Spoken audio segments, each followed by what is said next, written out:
was pumping gas, most definitely, and printing T-shirts and selling ink pens, and I mean, anything and everything. There was a guy who I worked with many years ago, and we were talking about success and money and all that stuff. And he told me this one thing. He said, money doesn't change anybody. Money reveals them.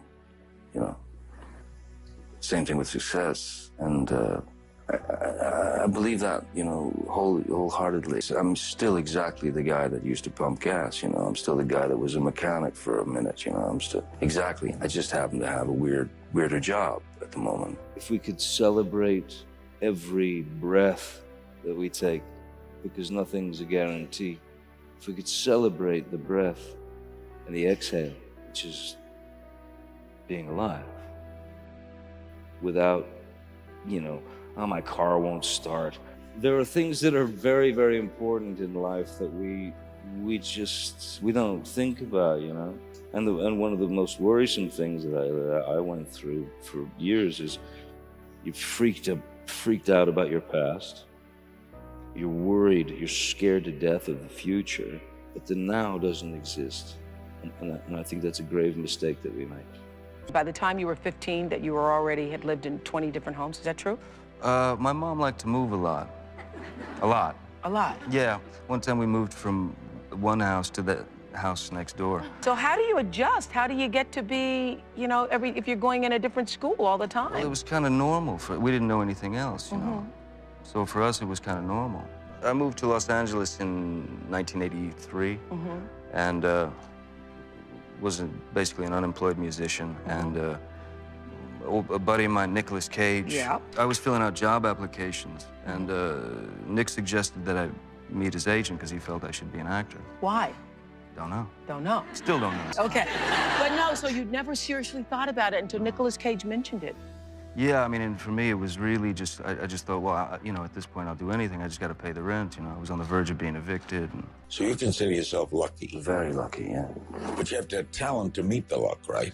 Somebody hands you the ball, and you run, I mean, and if you get hit, you get hit, or maybe you make it through. You never know. But, I mean, I just know that somebody handed me the ball at a certain point, and I was hungry enough to keep running, and I'm still running. I maintain a hunger, but not an ambition. You went to play music when you quit school. You didn't go to become an actor. I started playing the guitar at the age of 12. Yeah, it was the first real passion that I had. So I literally don't remember going through puberty because I locked myself in a room at the age of 12, 13, and just played the guitar, learned things off records, and taught myself how to play. And it was my life. And it was the only solace. It was the only sanctuary. It was the only security. It was my first love. You have to realize that whatever your day is, whatever you're doing, whatever your job is, whatever people think of you or project you to be, none of it matters, really, until you look around and see people who are in need. And I think probably the best benefit of my job is to help to make people smile who otherwise wouldn't or couldn't have a smile on their face. So, yeah, that's my deal. To go into a place where, I mean, I spent time in Great Ormond Street, where it was, I was the parent when my daughter was ill, and it was, I mean, I've known darkness in my life, but that was the darkest period ever, I'd always kind of done these visits, but after that, the visits became more and more important because the kids, bless them, they're so strong, they're so courageous, but the parents are the ones who are slowly dying. And to be able to bring a smile or a giggle to these people it means everything in the world to me.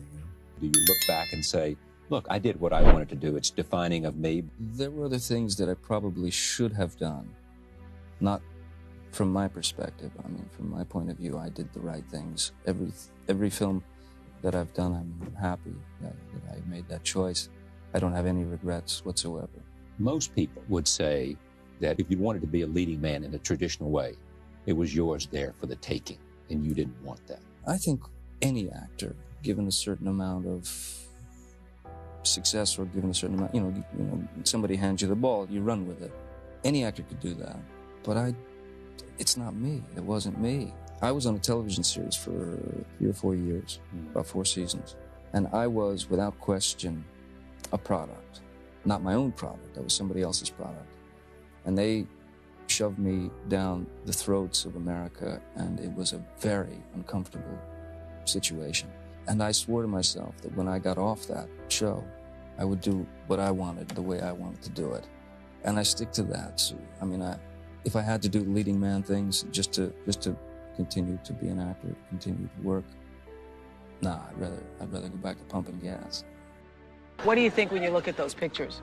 No, really. What do you think? No, it was a strange time because I had become this product, and it made me very uncomfortable. Yeah, because I didn't. I mean, Being sort of labeled a heartthrob. Well, they started to build this image, and it had nothing to do with me. And no one should accept anything but the truth. To have to suffer the ignorance of someone lying to you for some type of gain. And You've never seen any of your films, ever? I tried to see one once because the director asked me to. I fell asleep 35 times. I feel the experience. I'm happy with the process is what I'm interested in. Mm-hmm. The process of creating, the process of exploring, the process of breaking formula. Damaged characters are more interesting. But that's what's great about the work. Everybody's damaged.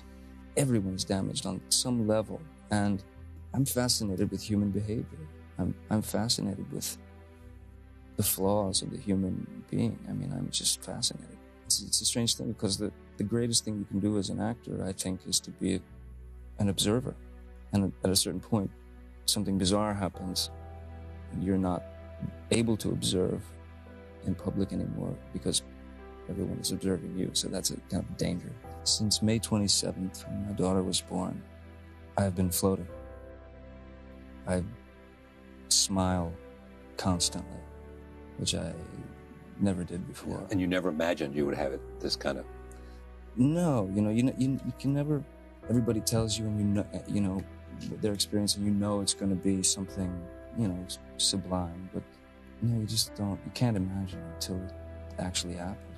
When you see this little angel arrive, she's everything. The baby's everything. It's so amazing, my little family. It's unbelievable. It's, I don't know, it's the only thing that's ever happened. Really, the only thing. Everything else is smoke. What were you worried when you turned 50? No, it was like, it was just a wake up, it's another day, and everybody makes a deal about, the idea of, 50, half a century and stuff like that. It felt like 40 to me. It just felt like another decade, really, I mean, both grown-ups and kids love him so much. What is it about him, you think, that makes... Well, for one, I think he's a major talent. 2, he's awesomely good-looking. 3, he's not like most people we know. There is something offbeat about him that is intriguing and ultimately attractive. There's something magical about him.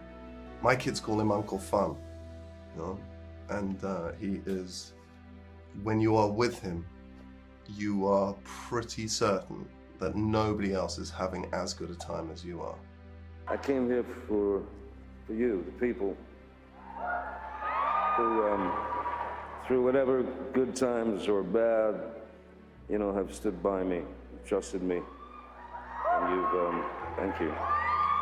And you have no idea how much I appreciate it. I love you too.